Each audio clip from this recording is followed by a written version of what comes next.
Welcome to today's webinar on computational pathology. This is the first of two parts as we introduce the concepts of computational pathology.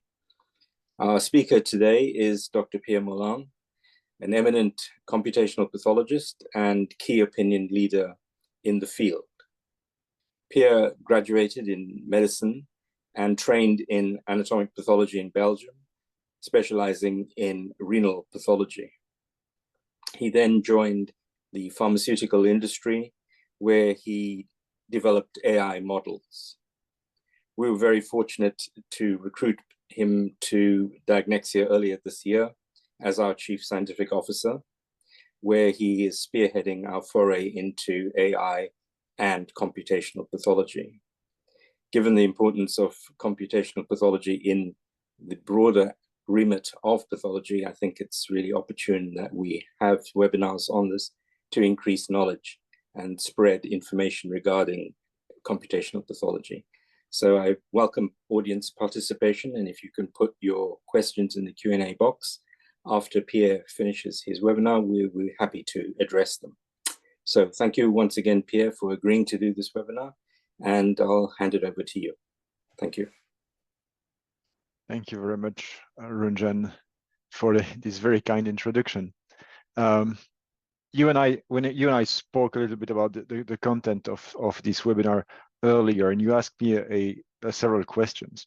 The first one was particularly challenging. You were asked, I remember you say it's a buzzword these days. So what does really computational pathology mean for us pathologists? It's more than a buzzword.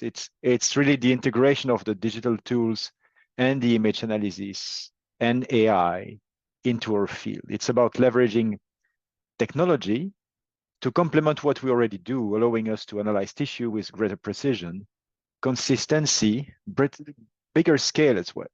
So think of computational pathology as really the third revolution in our field. The first revolution came with immunohistochemistry when we start looking at proteins in the tissue. It changed the way we were diagnosing disease. The second revolution was obviously the molecular pathology. It expanded our understanding of DNA and RNA as elements of the cause of disease, enabling the precision of pathology and enabling what became precision medicine. It's also the first door we open towards personalized treatment. Now, computational pathology is the next one. It builds on these advancements and combine morphology, molecular data, through AI, through image analysis to get even bigger insights from tissue samples. So this matters a lot. It addresses the challenge we face every day. It reduces the variability between pathologists. Yes, we disagree from time to time. It improves the reproducibility also for our own analysis, and it allows us to analyze data at scale, and scale is very important. It wasn't possible before. AI can detect, for instance, patterns in morphology that correlate with genetic alterations. It's for instance, predicting microsatellite instability from an H&E slide. It can also quantify immune cells in the microenvironment. It's a very hot topic for the moment in cancer research. So what's very important to understand and maybe help us grasp it better is that it's not meant to replace us. It doesn't replace us. It enhances what we do. Think of it like, when the molecular pathology was introduced, it didn't diminish our role, it expanded it. We became integral to precision medicine using the molecular biology to inform the clinical decisions in addition to our interpretation of the morphology of the tissues.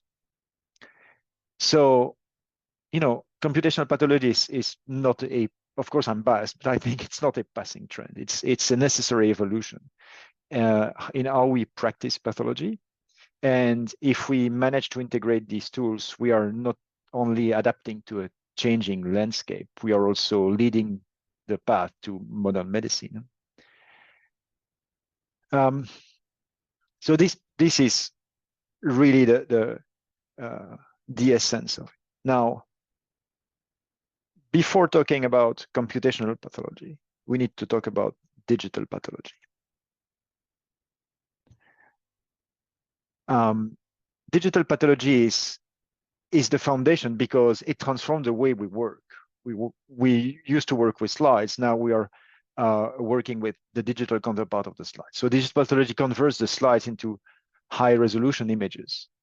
And this is not just a substitution. It opens possibilities that simply weren't there before we started digitizing the slides. For instance, a slide can be stored indefinitely.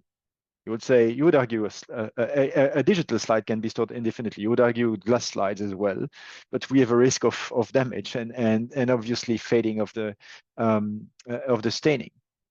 But more importantly, I can share a difficult case digitally with you immediately across the globe, wherever you are.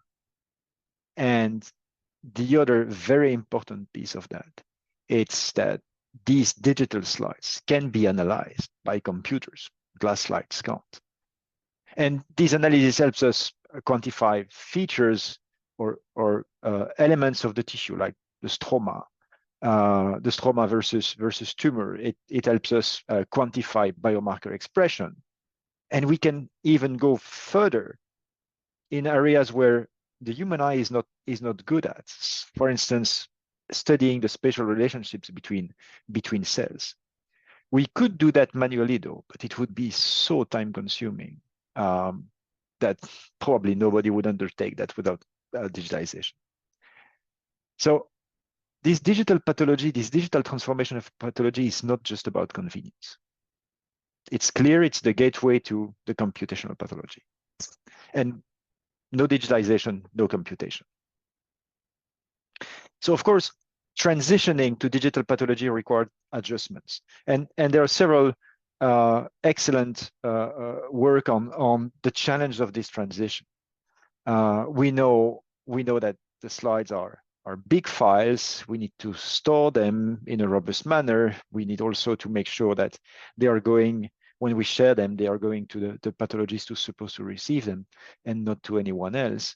We also discovered that there is no such thing as a one way to scan slides. There is a lot of variability in the process, different scanners, and some technical aspects, and a little bit like the molecular pathology. You know, we need to start grasping these things. I think that the pathologists nowadays must know exactly what a resolution in terms of microns per pixel represents. It's crucial to compare images coming from different scanners. And let's face it, we'll be asked to do that. Now, these are challenges, but frankly, they far outweigh the hurdles. The challenges don't outweigh the benefits of what we're getting through these digital workflows. So it's not just a replacement of the glass slides. It's the foundation of what we can do more with these slides. And it's also opening the path for this next generation of diagnostics, quantitative diagnostics, and also changing the way we do research on tissues effectively. Now we alluded to that. The digitization means we have now material for image analysis. And I'm not talking about AI at this stage. I'm just talking about image analysis. That is, we are studying the images with computer-aided methods, which extend the way we are analyzing the slides, make them faster, more precise. So all these things we are doing every day in clinical practice, like counting mitosis or counting cells, if you're if you need to identify the proportion of proliferating cells, for instance. Sometimes also just measuring staining intensity. All this can be done by image analysis instead of us. It will make that faster and more reproducible. So consider PDL1. When you're who's consistent at scoring PDL1, I mean, unless you have a extensive experience in that, and still you may be inconsistent in some of the cases. And unfortunately, these cases where we don't know exactly what this is it a CPS above 1 or what's the TPS? It impacts the treatment decision. Another example is segmentation. So when we are asked by some colleagues to outline regions in the tissues, image analysis can do that for you much better than you would do. No offense to anyone here. I'm sure some pathologists in this audience are very skilled at that. But let's face it, the kappa value between pathologists when it comes to outlining regions is 0.7 at best. That's a big thing. Now,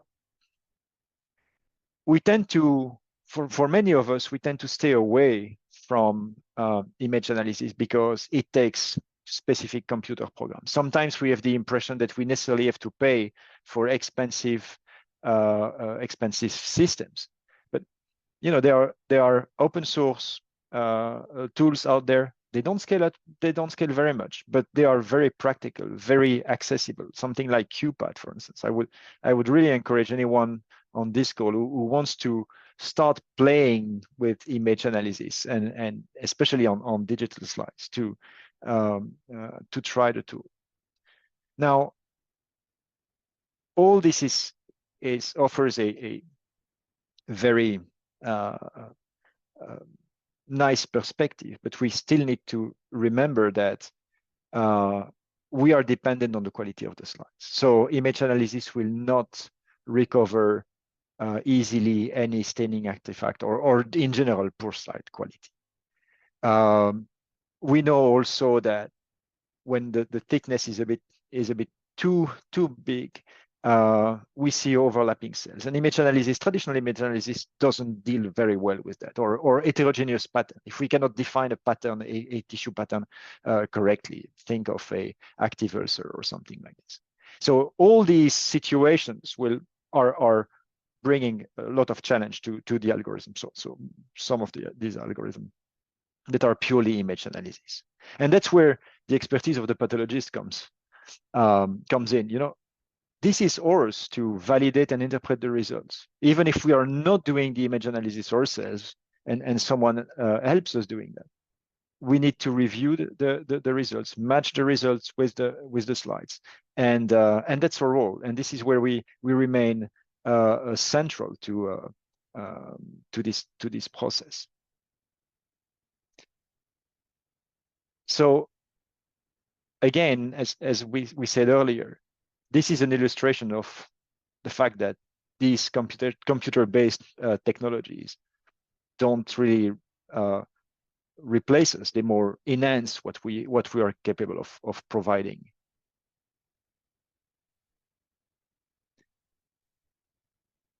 Now, of course, image analysis is something we've been doing for probably 25 or 30 years in some areas, and AI has revolutionized this, the way we can measure features of images and detect pieces of tissues or specific features in the tissues. And Ranjan, I remember you asked me, so come on, what's the difference between artificial intelligence, machine learning, and deep learning? Yeah, it's true that we tend to use them interchangeably. It's not necessarily a good idea, or there are situations where it's okay, and others where it may not. So AI is think of it as the broadest concept. It's the ability of machines to mimic human intelligence. That's big. So AI in pathology could be anything that goes to close to doing something for us without us supervising. Machine learning is a subset of it. And machine learning focuses on algorithm that learn from data instead of us having to say to give a specific programming. So I give you an example. I can extract the staining of PDL1, for instance. I can tell the computer, okay, above this intensity, this darkness of the DAB, just cut and give me all the element of the slide or the image that are above or below a certain threshold. But this is programming. Machine learning will learn by examples given, not by being given an algorithm. And machine learning is a collection of methods that find difference between multiple sets of examples, but still in a way that's we say linear. So for instance, I'm going to extract a series of features from nuclei, for instance, and I will plot these features on a graph, and I'll try to find a way to separate nuclei of one class from the other. And that's where deep learning, which we understand as the big thing of AI, is coming into play. Instead of having to look at the data and separate different classes through fitting an equation, for instance, deep learning will use neural networks to analyze complex and unstructured data. And this is exactly what we need for whole slide images, so the digital slides we are working with. So the deep learning is capable of accomplishing or tackling tasks like predicting molecular mutation, such as the microsatellite instability we discussed earlier, or EGFR mutation patterns and these kind of things. So in a way, this AI in pathology is a big bag, and what we are dealing with on a regular basis, or now with the advanced tools, is more deep learning. And then we need to we have to recognize that when we hear about not deep learning but neural network, probably we start to say, okay, that sounds like a black box, isn't it? And we don't trust that.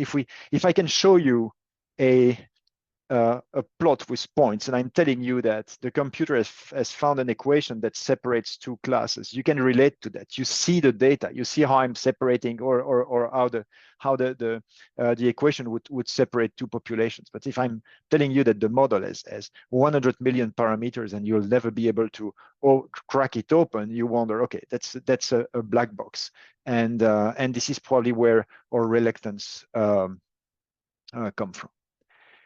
Nevertheless, it's very useful, and we have ways to get a sense of the reliability of the predictions. And for that, we need to dig a little bit deeper, and maybe we'll have other opportunities to go more into the details. But AI models can be trained with various approaches. And one important distinction is probably supervised learning versus self-supervised or unsupervised learning.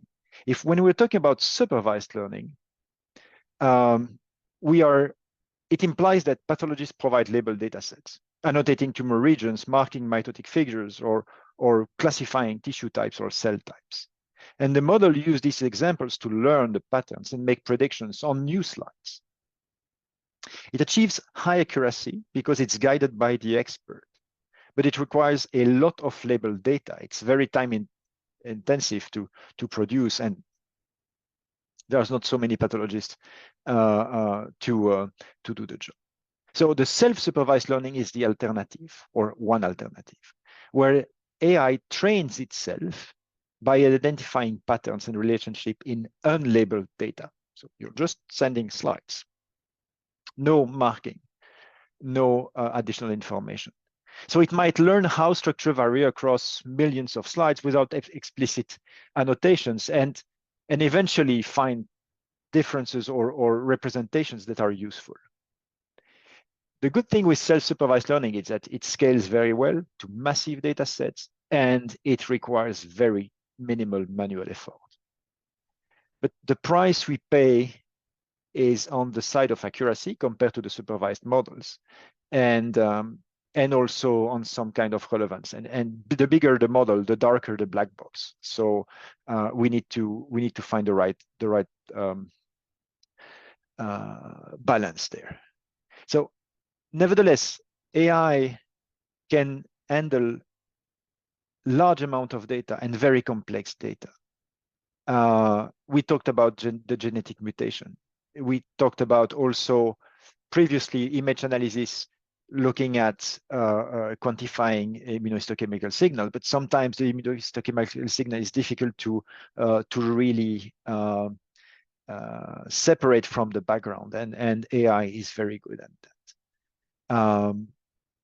So this black box, we can start to address that by looking at how the models are making predictions. So for instance, if I'm giving you several pictures, several snapshots of part of tissues, or if you're looking at slides from different patients with a different prediction, you may want to see which part of the image have been really determinant to provide a particular classification. And this gives us insight into how the model interprets the patterns, and which part of the slides, which elements of the slide, which element of the tissue are taken into consideration to generate the predictions. And this is a big part of the clinical validation. So we'll probably see a role as pathologists moving from annotation providers to really back in the at the expert table, say, okay, these patterns make sense for the prediction is supposed to give. Now, another problem we hear often about is bias. There is bias of the model and the bias of the pathologist. If a model is trained on, a large model is trained on very narrow data, or data that doesn't have enough variability that represent the real world, it may not generalize well. What we mean by that, it means that when we are bringing new cases from a different sources, the prediction may be completely degraded.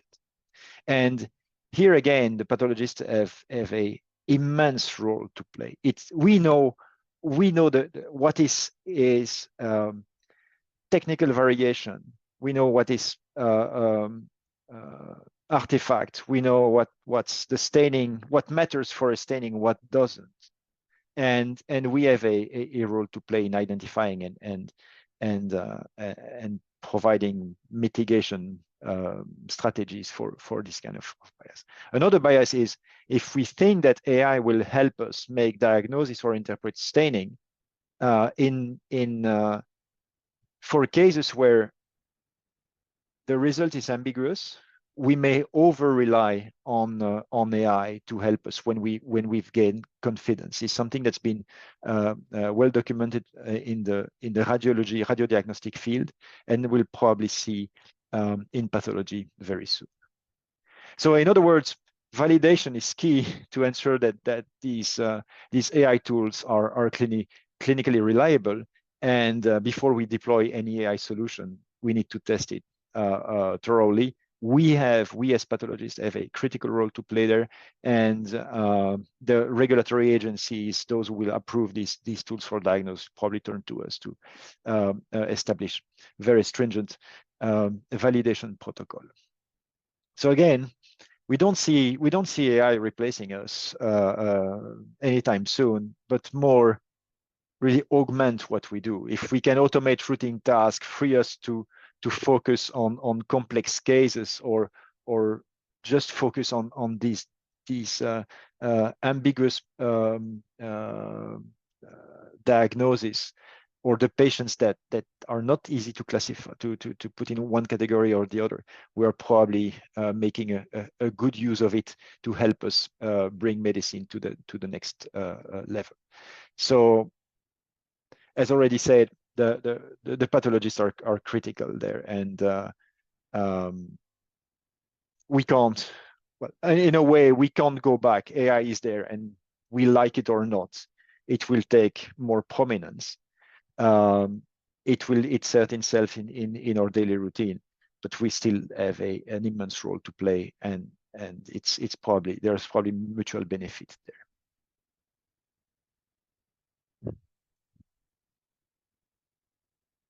Now, it's a complex field, and we are touching data analysis, data science, computer science, fields where we've not been very much acquainted to during in most of our curriculum. So the question that's floating with that is should we pathologists start learning data analysis or even programming? Again, I'm biased, but I think yes. Not every pathologist needs to become a data scientist, but what's important, it's that we need to understand that computational skills are becoming fundamental. They become as fundamental as molecular biology was, well, what, 20 years ago was the rise of molecular pathology. And pathologists who learn data analysis and AI are these rare species, I think in the future less rare, that can bridge the gap between traditional diagnostics and the computational tool. So think of it this way. This is the same situation as what we've seen with molecular pathology. We had to learn. We had to learn what PCR means. We had to learn sequencing. So, but computational pathology will ask us to understand image analysis, data visualization, and maybe programming languages. This doesn't replace or pathology skills. I'm not saying that we need to switch gears, but instead of just passively adapt to what's coming, we have a chance to lead if some of us wants to go there. So the question is then, where do we start? It seems so complex. But we already discussed that earlier on the image analysis. We can start with simple tools like QPath, so things that are in the public domain. You download some slides and you start looking at how these things work. You can start by performing simple cell detection, identification of region of interest, etc., quantifying, staining, you name them. And for those who want to go further ahead, I think learning a computer programming language is probably very useful. Python is relatively easy to learn for those with a little bit of inclination. It seems to me very difficult to imagine we can learn data analysis without having a computer language as part of our toolbox. But you don't need to develop complex programs. If you can use it a little bit, then you can start looking at your data, and you learn by doing what are the straightforward interpretation and those that require more careful consideration. So some of you may ask then, why is this about? What does it matter? If you're comparing the amount of data that's generated through molecular profiling and the amount of data which is generating through scanning a single slide, we are one order of magnitude higher. So pathology is becoming more data-driven. It's probably the more data-intensive discipline in medicine you can imagine. So people talking about big data, don't know about what a pathology slide or a slide collection represent. This is giga data. This is far above what you can, what people thinking about big data have ever thought of. So we'll get that these large data sets from our clinical practice, from research, from the clinical trials. And we will be required to build the gap between the data scientist and the engineers looking at the data, the numerical data, and this anchoring in the reality of the tissue and the reality of the disease processes.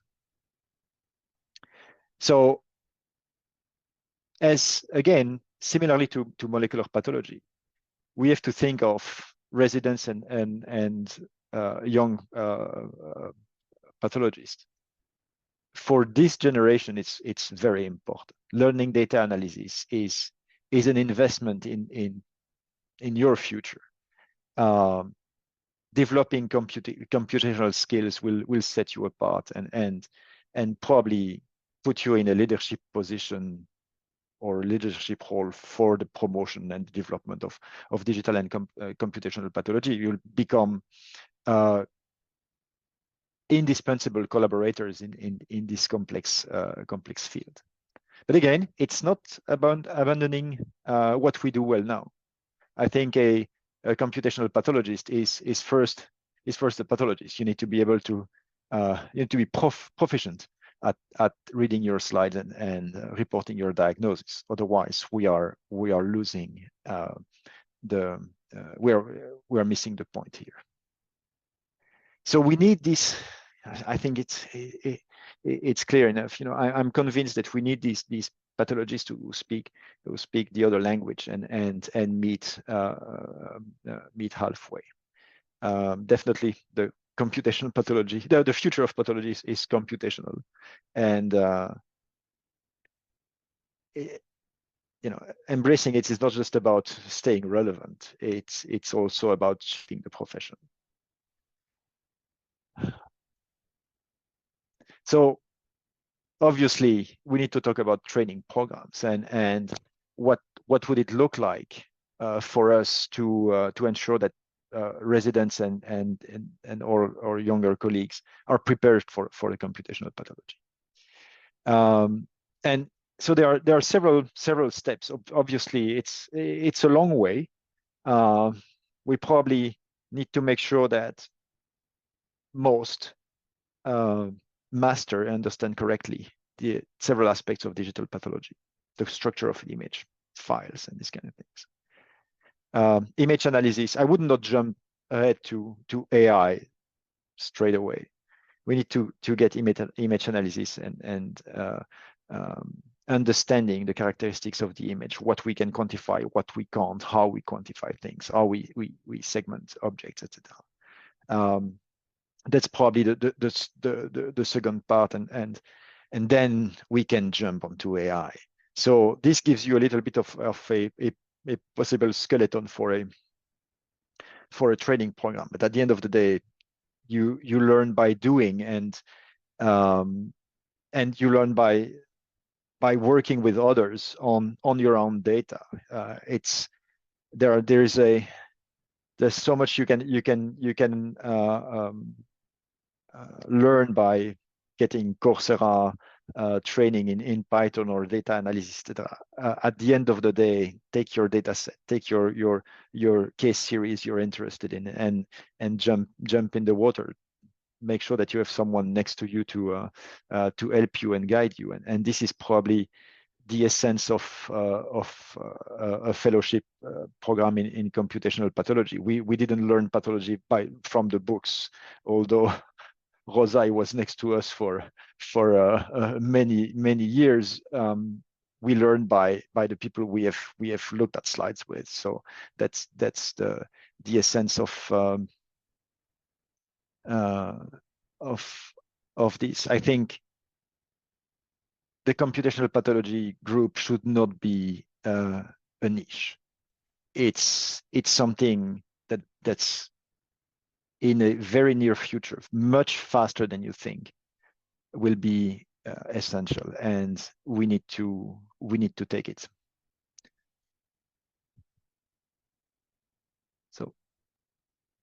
this is what I wanted to share with you, with all my enthusiasm on computational pathology, as you probably noticed. So I don't know, Ranjan, if do we have questions or reactions from the audience, or do you want to throw the first question yourself? Sure, we have some questions coming, and I think first of all, I'd like to thank you very much, Pierre, for demystifying it a little and removing that mystique and mystery away from computational pathology, and clearly emphasizing its role as we move ahead.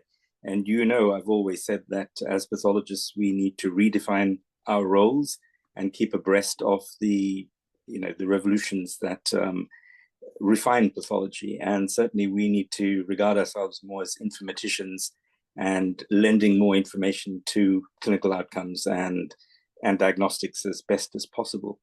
So we have a couple of questions. Victor, who you'll meet next September in Oxford, who's coming to our symposium, says very interesting, useful, thank you. Mohammed, do you have a question? If you type it in, then I can ask it to Pierre. In the meantime, Pierre, perhaps you can talk about the state of the art at the moment, for instance, using diagnostics as a paradigm of how we deploy useful tools in terms of aiding our diagnostics and refining our diagnostics. Yes, certainly.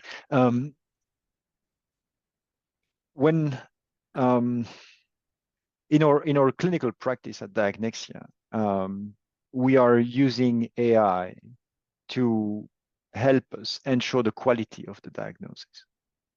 So we don't use AI to influence the pathologist, what we discussed earlier as bias.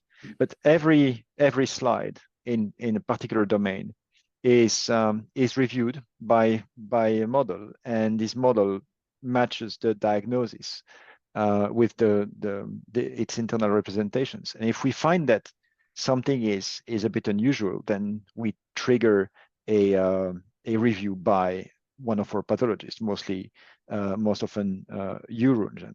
And this is a way to improve the quality or ensure the quality, as we talked about earlier. A thing that we don't do, fortunately, we don't do so many mistakes, or we agree a lot of them. So sampling, in a way, sampling slides at random from a collection where we agree 98% of the time would not be very helpful. And in this context, what AI tools allow us is to really identify those 2% or this proportion of cases where, yeah, it may be ambiguous. So let's take the time to review that. Maybe you can share also your perspective, Ranjan, on the benefits of that from the chief medical officer's point of view. Sure, I think AI has been extremely useful in our internal quality assurance programs, where AI runs in the background and flags any discordances that it finds with pathologists. And it's amazing how it has picked up tiny foci of high-grade dysplasia, for instance, in a polyp, foci of invasion, and it learns. It's a very iterative process. And as I said, it's judicious employment of AI in the tool. Again, the pathologist remains critically in control of the final diagnosis. And what we envision doing in real-time live deployment of the tool is to have a pop-up when the AI tool has run against the slide and the pathologist says, well, for instance, low-grade dysplasia, and the AI model says, oh, did you look over here, flag the area, highlight it with a heat map, I think it could be high-grade dysplasia, and the pathologist says, oops, I've missed that focus. Or, no, I'm quite comfortable that it's low-grade dysplasia. We've also deployed it to triage cases, and what it does in the background is run through the cases, and what it deems to be advanced polyps or potentially cancer are brought to the top of the list, unbeknown to the pathologist, therefore removing any bias. So yeah, as I said, it's judicious deployment of AI for current diagnostics, and this will only grow as we roll out more models in skin, as you know, and in gynecologic pathology and other areas where clearly there are subjective issues and gray areas, and sort of low-grade dysplasia in Barrett's, and there's several clinical scenarios where it'll be extremely useful on a daily basis. The tools are out there already for Gleason grading, etc. And so I see I share that with you. I'm diagnosing head and neck lesions, and squamous dysplasia is sometimes such a nightmare in those patients. Sure. Any help is welcome, isn't it? Absolutely. So, Pierre, let's go to some of the questions here. So, one of them is, it's interesting, and this is a reality, is healthcare funding and increasing costs, and there's healthcare budgets are stretched across the world. How would we, develop accurate and cheaper ways of making a diagnosis that can? And the question here is to replace the pathologist in making an accurate diagnosis. What's your view on this, and how to avoid it in the future? Is the escalating costs? Replace is not coming anytime soon. Although I'm sure some policymaker would like to see that, but it's not going to come. No, I think pre-screening is the first thing we can think of. If you have a tool that gives you 100% confidence that in this particular place on the slide there is nothing abnormal to be seen, you can focus on what matters. It can help us with the screening of lymph nodes. It can help us with cumbersome grading, like reporting prostate biopsies, screening transurethral prostate resections. I think there are many applications without replacing us, where it can help us focus and go faster and also safer. Absolutely. Next question, Pierre, is how do you envision using computational pathology and AI in non-clinical or preclinical safety studies? I think that's really where we started from, certainly as Diagnostic. Do you want to just quickly address that in a nutshell? Yes, that's probably the best field where we can move fast in lesion agnostic detections. The same paradigm as what we just discussed. If you have a 100% confidence that in a toxicology study, this particular organ is not a target organ, you know that there is no lesion, then you can go faster. And you can go faster and focus on the target organ. So those organs that are affected by the drug, and characterize the lesion and make sure that it's the adversity and the monitorability are assessed properly. Pathology reading, especially in around the first into human stage, is a time limiting activity. So anything we do to accelerate that process, anything we do to help getting faster, still extremely reliable results, make drugs reaching patients faster. Sure, and the Patholytics platform on which many of Patholytics, or product Patholytics is providing this service. Yes, revolutionized preclinical studies. Pierre, next question. What are some practical steps for pathologists with limited digital experience to start integrating computational tools into their practice? What sort of advice have you got around that? So integrate into the practice. I think there are commercial tools to help you report. For instance, we talked about prostate and these kind of things. Now, the economics of that are sometimes difficult to. It's sometimes difficult to convince people that we need to invest into that. So this would be for the clinical practice, and I think the field will evolve. Now, if it's to jump in the computational pathology and the image analysis for your own interest, and maybe start developing things for your practice, but you want to develop it by yourself, I think make sure that you or you understand and you educate yourself a little bit about around the digital pathology, the technicality of that. Start playing around with tools like QPath, for instance, where you can explore and get a sense of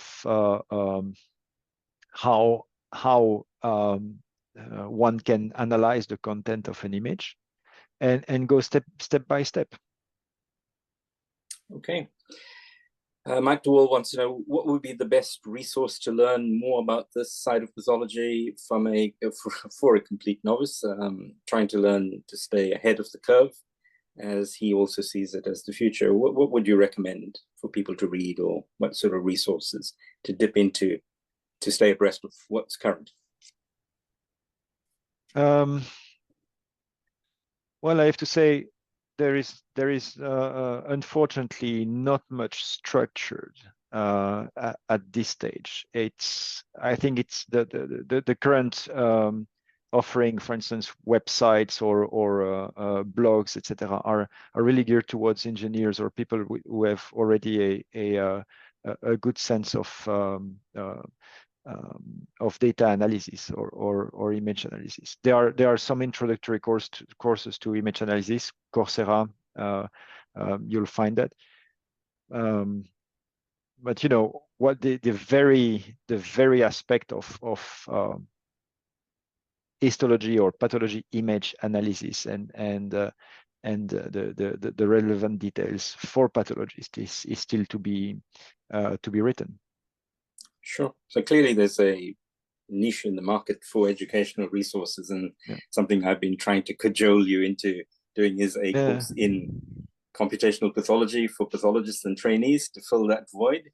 Certainly it should start to make an appearance in training programs, in my opinion, as well. I think really it behooves us to train the next generation of pathologists in that direction, but more on that later, right, Pierre? Rahul wants to know, do you worry about de-skilling our pathologists, especially the newer ones and the less experienced ones, in the long run as we deploy more and more of these diagnostic tools? Well, that's a fair comment. If the computer does more for us and screens, for instance, some of the biopsies or the lymph nodes, where do we get the younger colleagues and the trainees to really get acquainted to the method? I think it's a relevant comment. Now, on the other side, it's a unique opportunity to aggregate difficult cases and borderline cases together, and also do case reviews in a much more convenient manner that what we have experienced when we had to pull the glass slides from the archive. Right.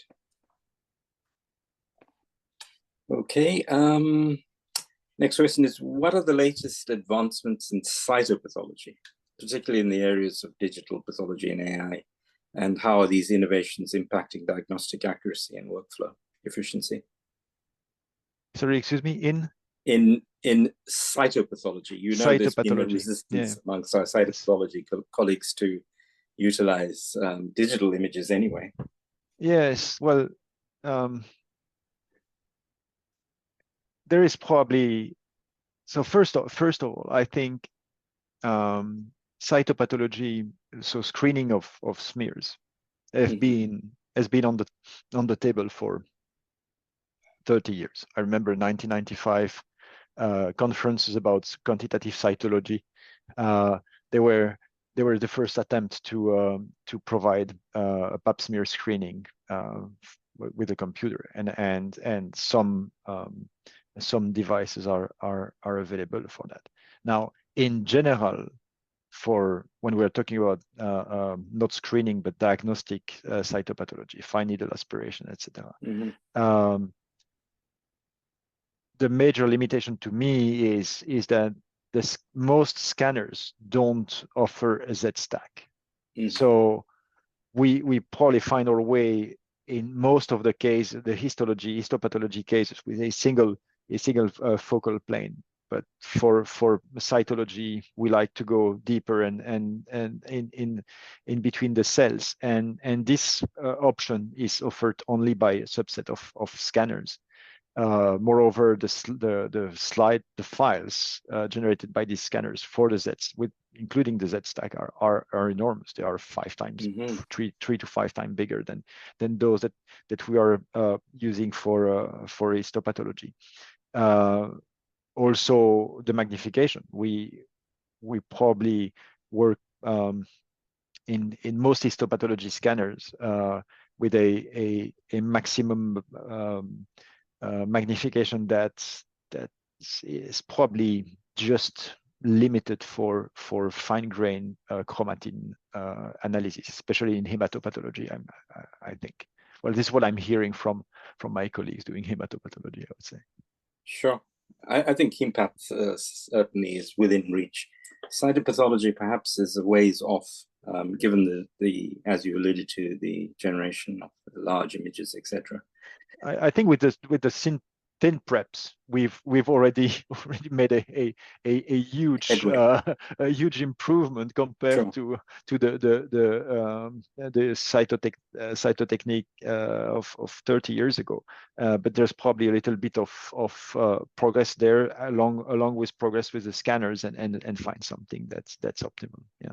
Sure. And Pierre, just before we finish, I just wanted to say that also we are deploying as a company in the diagnostic realm. We're employing AI and smart tools in the pre-analytical stage as well, in case building, reading the reports and putting it, the paper reports and handwriting reading to generate the template for slides. We also intend pre-screening gastric biopsies for H. pylori, and then pre-ordering the H. pylori immunohistochemistry. And we're also deploying QC tools post-scanning to pick up any artifacts and deficiencies in the scanning process. So our rescan rate has really plummeted. So when the image gets to the pathologist, it is QC'd already, and those that have artifacts, etc., have been rescanned and appropriately processed to the pathologist. So it's, we shouldn't only concentrate on the analytical and post-analytical phases of the pathology journey, but also on the pre-analytical. There's lots of room where we can make the whole process efficient and leaner, as well as improving diagnostics. Exactly, yeah. So, Pierre, that was a magnificent taster, certainly in the first part, and I can't wait to hear the second part, which will be in a month. And we will advertise that as well. And Pierre, thank you again very much. And I hope the audience has enjoyed it as well. Thank you for your participation.